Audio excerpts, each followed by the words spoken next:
Hello students, मैं हूं सुशील sir, easy physics वाला। और कैसे हैं आप लोग? First class.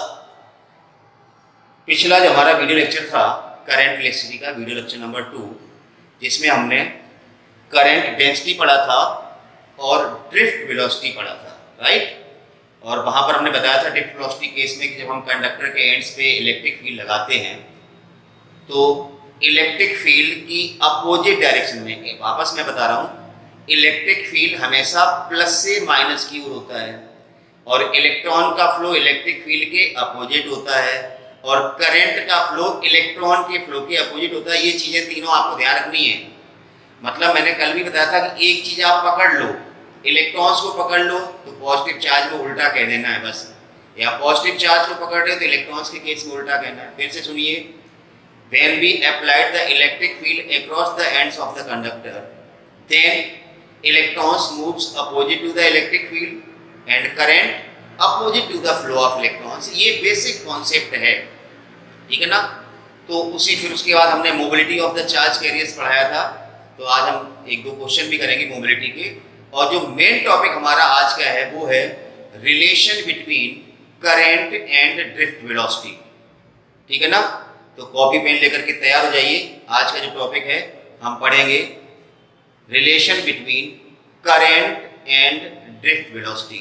इससे पहले मैंने क्या पढ़ा था, मैं एक बार साइड में लिख देता हूँ। हमने तो ड्रिफ्ट वेलोसिटी का फार्मूला पढ़ा था, Vd बराबर E upon n into tau. ये ड्रिफ्ट वेलोसिटी हम पढ़ चुके हैं। और एक पढ़ा था drift velocity directly proportional to the electric field, और यहाँ से मोबिलिटी आ गया था Vd equal to mu into E। तो ध्यान रहे, टॉपिक का रीकैप मैं दे रहा हूँ ताकि आप पकड़ जाएं कि हमने यहाँ से आगे पढ़ना है। तो यहाँ म्यू क्या था, म्यू बराबर था Vd अपॉन E, और म्यू को क्या कहते थे, म्यू था मोबिलिटी ऑफ चार्ज कैरियर, ठीक है ना, मोबिलिटी ऑफ चार्ज कैरियर। तो ये टॉपिक हमने पढ़ लिया था। तो आज का टॉपिक है relation between current and drift velocity, काफी इंपॉर्टेंट है। तो चलिए शुरू करते हैं। रिलेशन बिटवीन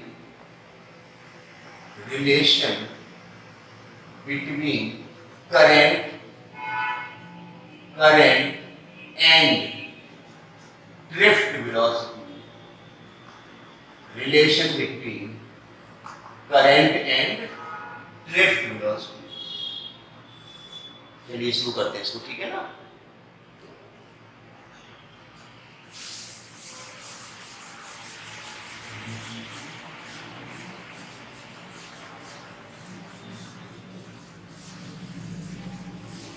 चलिए, तो हमने जैसे कल भी बताया था कि हमें कंडक्टर लेना है। कल इस तरह से कंडक्टर लिया था। Consider a conductor having cross section area A, इसका क्रॉस सेक्शन एरिया ए है। इसके अंदर बहुत सारे फ्री इलेक्ट्रॉन्स आप दिखा सकते हैं इस तरह से, ठीक है ना। मैं इलेक्ट्रॉन्स के साथ पॉजिटिव चार्ज या होल्स की बात इसलिए कह रहा हूं कि जब हम सेमी कंडक्टर पे इलेक्ट्रिक फील्ड लगाएंगे तो सेमी कंडक्टर के अंदर इलेक्ट्रॉन्स और होल्स दोनों ही चार्ज कैरियर होते हैं। तो आपको ध्यान रखना कि इलेक्ट्रिक फील्ड लगाने के बाद इलेक्ट्रॉन किधर जाते हैं तो होल उसके अपोजिट जाएंगे, ध्यान रखना, ठीक है ना। लेकिन दोनों ही केस में करंट की डायरेक्शन सेम बनेगी। भाई मैं देखो ये अभी यहाँ पर बता रहा हूँ। चलिए इसको बैटरी से जोड़िए।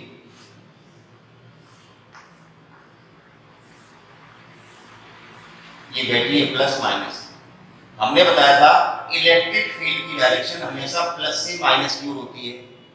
तो इलेक्ट्रॉन किधर आएंगे, ये इलेक्ट्रॉन किधर आएंगे, किधर आएंगे, opposite to the electric field, right. ये हमने कल पढ़ लिया था। कंडक्टर की लेंथ L ले लो। ये जो इलेक्ट्रॉन्स आ रहे हैं इलेक्ट्रिक फील्ड लगाने के बाद, इनकी जो वेलोसिटी होती है वो क्या कहलाती है, ड्रिफ्ट वेलोसिटी, क्योंकि इलेक्ट्रॉन्स सारे ना ड्रिफ्ट वेलोसिटी से मूव हो रहे हैं। कंडक्टर के एंड से जो पोटेंशियल बना वो V है, ध्यान रखना, ये V पोटेंशियल है और Vd है वो ड्रिफ्ट वेलोसिटी। मैं क्या कह रहा था, इलेक्ट्रॉन इधर आ रहे हैं तो करंट किधर जा रही है, opposite to the flow of electron. और in case of positive charge या होल की बात करें तो जिधर पॉजिटिव चार्ज का फ्लो होता है करंट उधर ही फ्लो होती है। तो जैसे मान लो इलेक्ट्रॉन होल दोनों हैं तो कंफ्यूज मत होना, देखिए करंट की डायरेक्शन एक ही बनी, मैं यहाँ बता रहा हूँ। जैसे मान लो सपोज ये सेमीकंडक्टर, मान लो यहाँ इलेक्ट्रॉन भी है और होल भी है। होल का मतलब होता है डेफिशिएंसी ऑफ इलेक्ट्रॉन, या हम पॉजिटिव चार्ज कह सकते हैं। अब देखिए इलेक्ट्रिक फील्ड लगा रहे हैं, ये हमने इलेक्ट्रिक फील्ड लगा दिया प्लस से माइनस, ये इलेक्ट्रिक फील्ड की डायरेक्शन है प्लस से माइनस। अब इलेक्ट्रॉन किधर आएगा, इधर, ये इलेक्ट्रॉन है। होल किधर जाएगा, इलेक्ट्रिक फील्ड की तरफ। अब बच्चा कंफ्यूज हो जाता है कि करंट की दो अलग अलग डायरेक्शन होगी। नहीं भाई, हमने क्या बताया, होल की डायरेक्शन में करंट, तो होल किधर जा रहा है, इधर, तो करंट जो होगी ना IH, इधर ही होगी ना होल की current due to the hole IH। और इलेक्ट्रॉन के कारण जो करंट बनेगी, इलेक्ट्रॉन के फ्लो के अपोजिट होती है। इलेक्ट्रॉन इधर आ रहा है तो करंट इधर ही बनेगी ना IE। तो देखिए दोनों करंट तो सेम ही बनेगी ना, जो टोटल करंट आएगी वो I बराबर होगा I due to electron plus I due to hole. ये कांसेप्ट है। तो कहने का मतलब अगर किसी कंडक्टर या सेमीकंडक्टर के अंदर दोनों चार्ज कैरियर्स हैं, तो ऐसा नहीं कि एक चार्ज कैरियर की वजह से अलग करंट आए, दूसरे चार्ज कैरियर की वजह से अलग करंट आए तो आप गड़बड़ कर दें, ऐसा नहीं। करंट की डायरेक्शन एक ही रहेगी। जैसा मैंने बता दिया, यहाँ दोनों चार्ज कैरियर्स लिए, इलेक्ट्रॉन के अपोजिट करंट फ्लो होती है और होल की डायरेक्शन में करंट फ्लो होती है। दोनों बातें देख लो, तो दोनों करंट एक ही डायरेक्शन में बनेगी। ये बात अपने दिमाग में बिठा लो, इसलिए ये कॉन्सेप्ट मैंने बताया, ठीक है ना। तो चलिए मेन टॉपिक पे आते हैं, जो टॉपिक हमारा relation between current and drift velocity. तो चलिए इसको कॉपी पे, मैंने कहा ना कॉपी पेन पे लेके बैठे हैं, सारे कॉन्सेप्ट आप लिखते जाएं तो ज्यादा अच्छा रहेगा। चलिए अब देखिए, हमने एक कंडक्टर कंसीडर किया है जिसका लेंथ L है, क्रॉस सेक्शन एरिया A है। तो इस कंडक्टर का वॉल्यूम कितना होगा, बड़ी आसानी से आप निकाल सकते हैं। वॉल्यूम ऑफ द कंडक्टर कितना होगा भाई, सब लोग बताइए। मैं लिख रहा हूं, उससे मिला लेना। हमारे हिसाब से तो A × L होगा volume. Area of cross section को अगर लेंथ से मल्टीप्लाई करते हैं तो वॉल्यूम आ जाएगा। लेकिन कुछ करते रटते हैं πr²h, πr² जगह A आ गया ना, A × h, ये वॉल्यूम हो गया कंडक्टर का volume. Let small n be the number of electrons per unit volume। हमने मान लिया ये जो कंडक्टर है इसके यूनिट वॉल्यूम में कितने इलेक्ट्रॉन है, small n be the number of electrons per unit volume। इसको हम इलेक्ट्रॉन डेंसिटी भी कह सकते हैं, that is इलेक्ट्रॉन डेंसिटी। देखो डेंसिटी का तो कॉन्सेप्ट बड़ा क्लियर है, चार्ज पर यूनिट वॉल्यूम हो गया तो चार्ज डेंसिटी, मास पर यूनिट वॉल्यूम हो गया तो mass density, electron per unit volume हो गया यहाँ वाला तो इलेक्ट्रॉन डेंसिटी। बड़ा सिंपल सा कॉन्सेप्ट है। तो हमने मान लिया let small n be the number of electrons per unit volume. इस कंडक्टर के यूनिट वॉल्यूम में n इलेक्ट्रॉन है, तो टोटल इलेक्ट्रॉन होंगे कितने, हमें टोटल वॉल्यूम पता है। Then total number of electrons कितने होंगे, आप आसानी से निकाल सकते हो। Total number of electrons n से डिवाइड कर दे, n × A × L, ये वॉल्यूम है भाई। कंडक्टर का वॉल्यूम इतना है, यूनिट वॉल्यूम में n इलेक्ट्रॉन है तो इतने वॉल्यूम में कितने होंगे, मल्टीप्लाई कर दिया, सिंपल सा।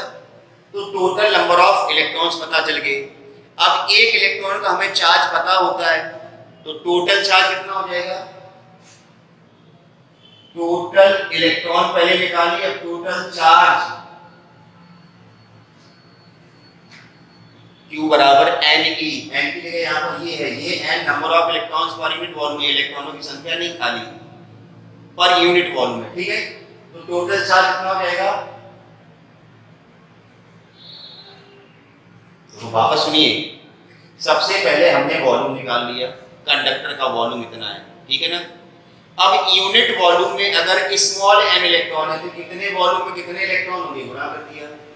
अब एक इलेक्ट्रॉन का चार्ज E होता है तो कितने इलेक्ट्रॉनों का कितना होगा, E से गुणा कर दिया। आल, नाल, नाली, नाली वो वाली थी, आल, नाल और नाली हो गया ये, ठीक है ना। तो हमें टोटल चार्ज मिल गया, हमें करंट ही तो निकालनी, करंट का फॉर्मूला क्या होगा, Q अपॉन T, चार्ज हमारे पास है Q अपॉन T कर दो, हो गया क्वेश्चन। तो current flowing through conductor, current flowing through conductor I बराबर फॉर्मूला होगा Q अपॉन T, चार्ज हम निकाल चुके नाली, I बराबर हो जाएगा नाली अपॉन T, टाइम। अब देखिए कंडक्टर के एक एंड से दूसरे एंड तक की डिस्टेंस कितनी L है, तो जो चार्ज कैरियर्स है वो कितनी डिस्टेंस ट्रेवल करेंगे, L, किस वेलोसिटी से ट्रेवल हो रहे हैं, vd, ड्रिफ्ट वेलोसिटी से। तो टाइम निकालना, टाइम क्या होता है, distance upon velocity, time equal to distance upon velocity. अब क्या मिलेगा रिजल्ट, L से L तो कट जाएगा, देखिए L से L तो कट जाएगा, ये BD कहां जाएगा ऊपर, तो I बराबर क्या आ जाएगा, लिख दो, BD ऊपर जाएगा, E and A BD, I बराबर E ना BD, I बराबर ये BD ऊपर चला गया, E एंड A BD, मतलब current is directly proportional to drift velocity. तो ये था relation between current and drift velocity, काफी इजी टॉपिक था। हमने कंडक्टर ले लिया, उसका क्रॉस सेक्शन एरिया पता है, लेंथ पता है, वॉल्यूम मिल गया, यूनिट वॉल्यूम इतने इलेक्ट्रॉन, तो इतने वॉल्यूम में कितने होंगे इलेक्ट्रॉन आगे, एक इलेक्ट्रॉन का चार्ज पता है तो टोटल चार्ज निकाल लिया, फिर I बराबर Q अपॉन T हमने फार्मूला लगा दिया, तो इस तरह से ये हो गया। चलिए अब आगे देखते हैं। अब जैसा मैंने बताया था, अगर कंडक्टर की जगह सेमी कंडक्टर होता तो देखिए कैसा ये फार्मूला बनता, थोड़ा सा हटा दें इसको,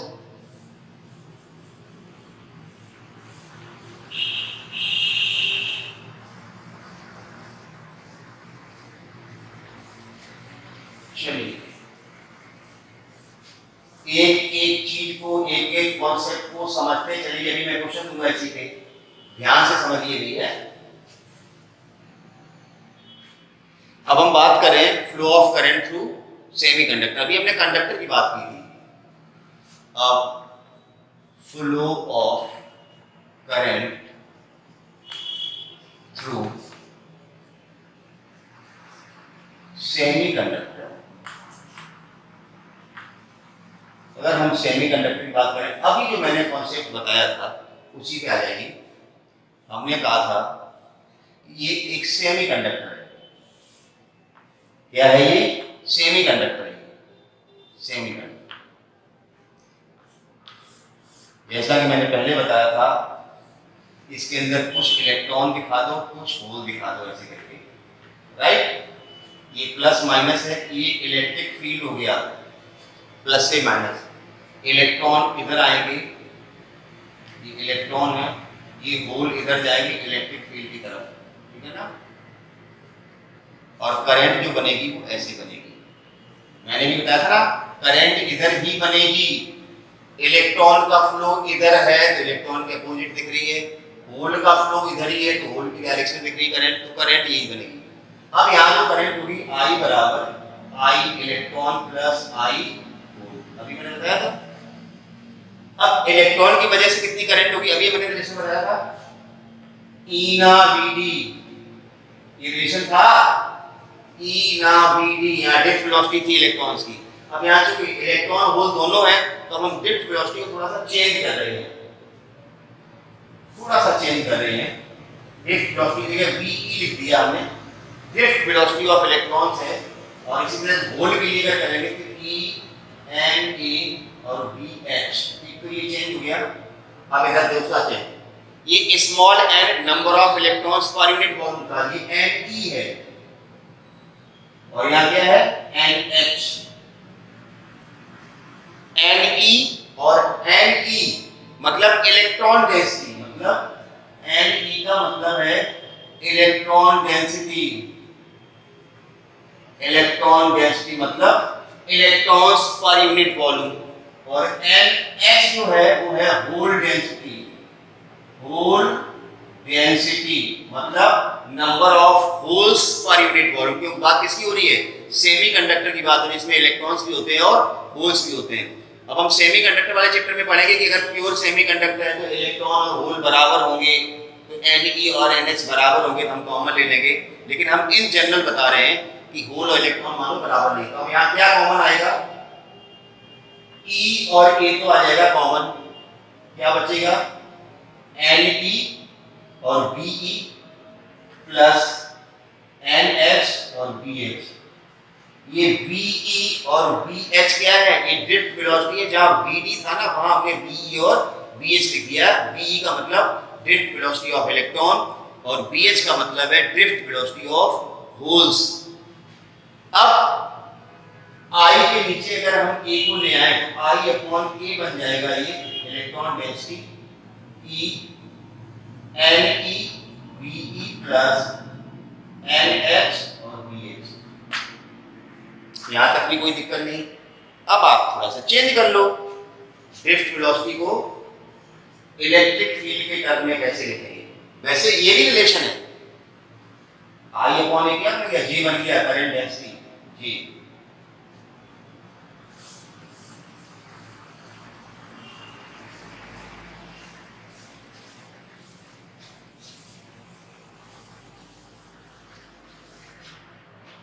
चलिए, तो J बराबर E Ne। अब देखो हमने बताया था drift velocity is directly proportional to electric field, या Vd बराबर म्यू इनटू E। तो यहाँ जहां Ve है तो म्यू E इनटू E आ जाएगा।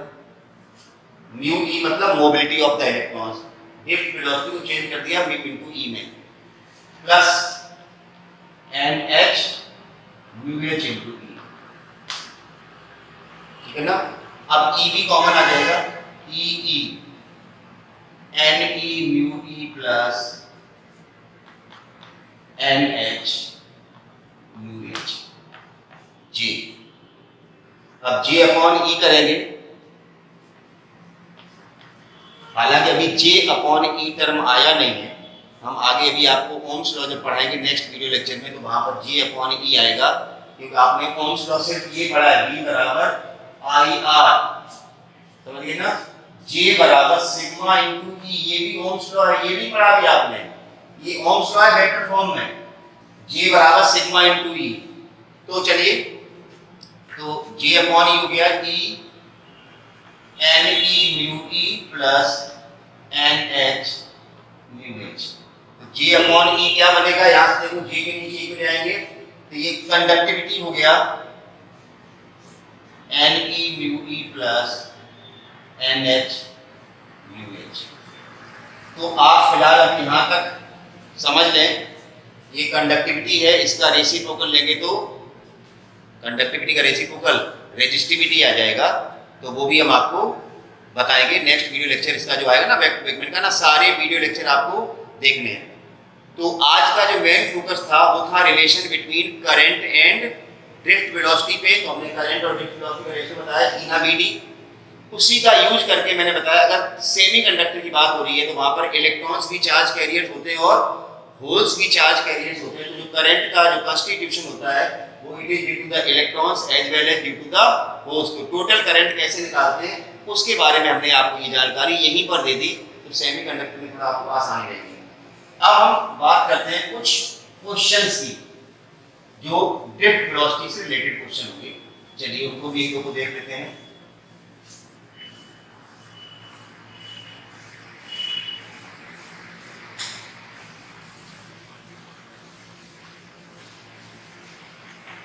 चलिए एक दो अच्छे से क्वेश्चन देखते हैं। चलिए क्वेश्चन ले रहे हैं।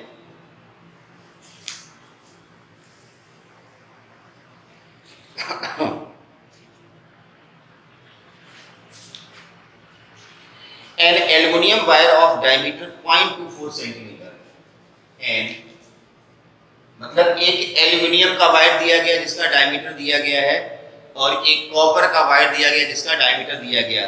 तो एल्यूमिनियम वायर का डायमीटर कितना है? Aluminium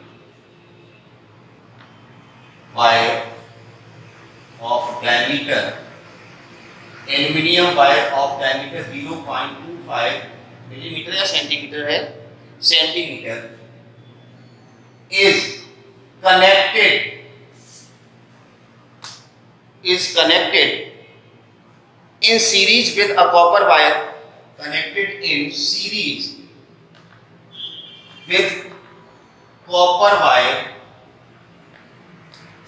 of diameter 0.16 centimeter.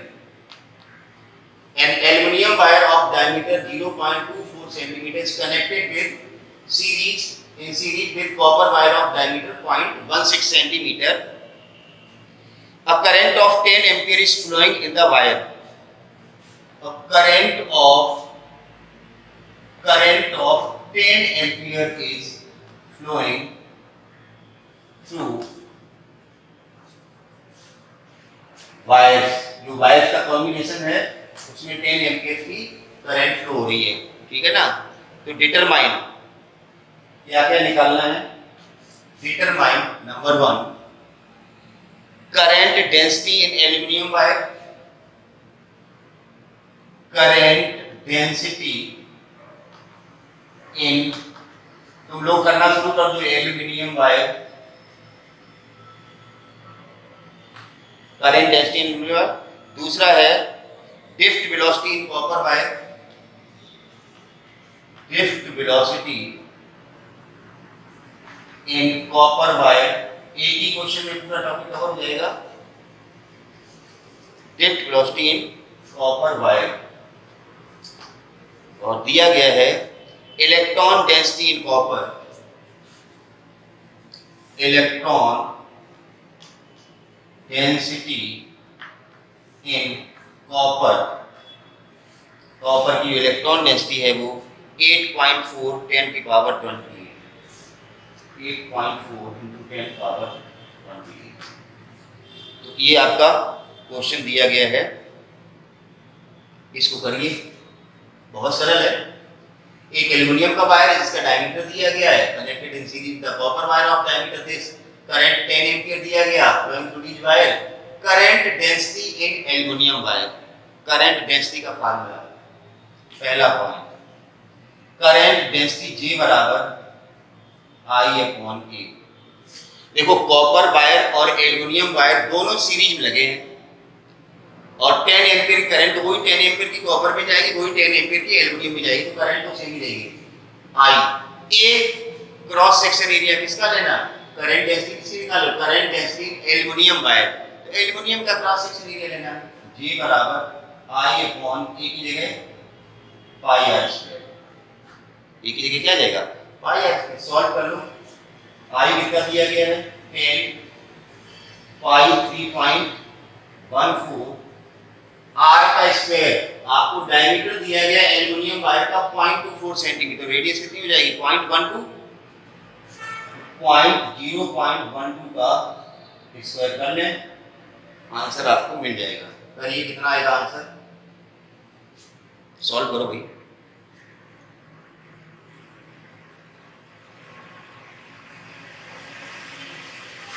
बारह 144, 3.14, 144 दशमलव लगेगा यहाँ पर, इसको सॉल्व कर लेना, आंसर मैं लिख देता हूँ, दशमलव हटा लो, आंसर आ जाएगा 2.2 10 की पावर 6। ये कर लेना इसको, unit ampere per metre square. एक चीज और इसमें गड़बड़ है, ये जो डायमीटर लिया, रेडियस दिया ना, ये सेंटीमीटर स्क्वायर आएगा, मीटर स्क्वायर बना लेना, ठीक है ना। ये सेंटीमीटर स्क्वायर है, इसको मीटर स्क्वायर बनाना 10 की पावर -4 से और मल्टीप्लाई कर लेना, तो माइनस की पूरी ऊपर जाएगी, इसकी कितनी हो जाएगी? 10 की पावर 4। मैं बता दूं आपको, ये जो था ना ये सेंटीमीटर है, तो इसका आधा करेंगे 0.12 आ गया, मीटर में 10 की पावर -2 करेंगे, ये मीटर बन गया ना इस तरह से। तो -2 का स्क्वायर -4 ऊपर जाएगा तो प्लस का 4 हो जाएगा ना, ऐसे करके सॉल्व कर लेना। और दूसरा पूछा गया है drift velocity in copper wire. Drift velocity का फार्मूला सीधा ही लगाना है। चलिए ये हटा रहा हूं मैं।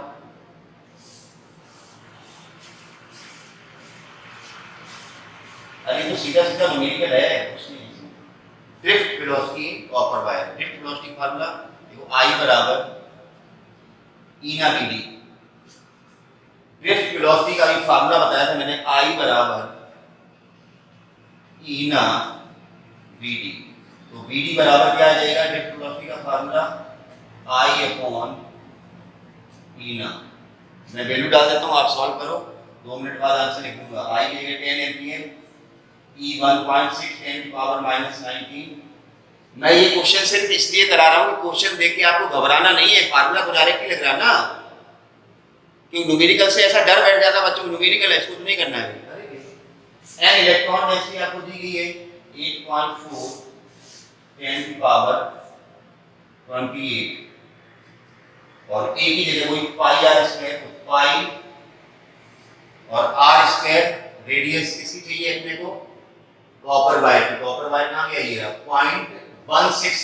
अब 0.16 का आधा बच्चा 0.8 लिख देता, समझो पहले 12th क्लास का बच्चा 0.16 होता है ना, उसका आधा करता है ना, तो 0.8 लिख देता। बताओ मर जाओ, 0.16 का आधा 0.8 और बस गलती हो जाती है।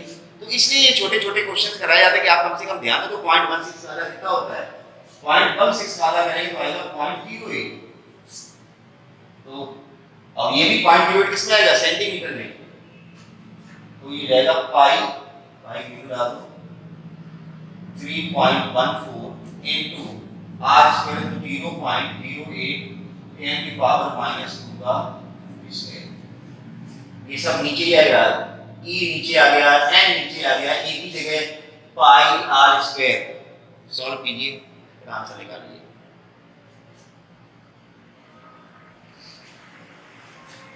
आंसर आएगा 3.7 10 पावर -4। तो सेंटीमीटर पर सेकंड में दिया, तो मीटर पर सेकंड बनाओगे 10 पावर -6 हो जाएगा।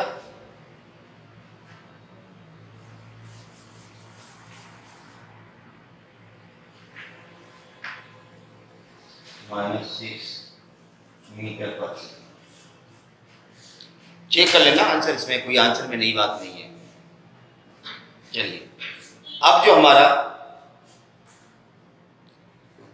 देखिए मैं वापस बता देता हूं हमने अभी तक क्या किया है।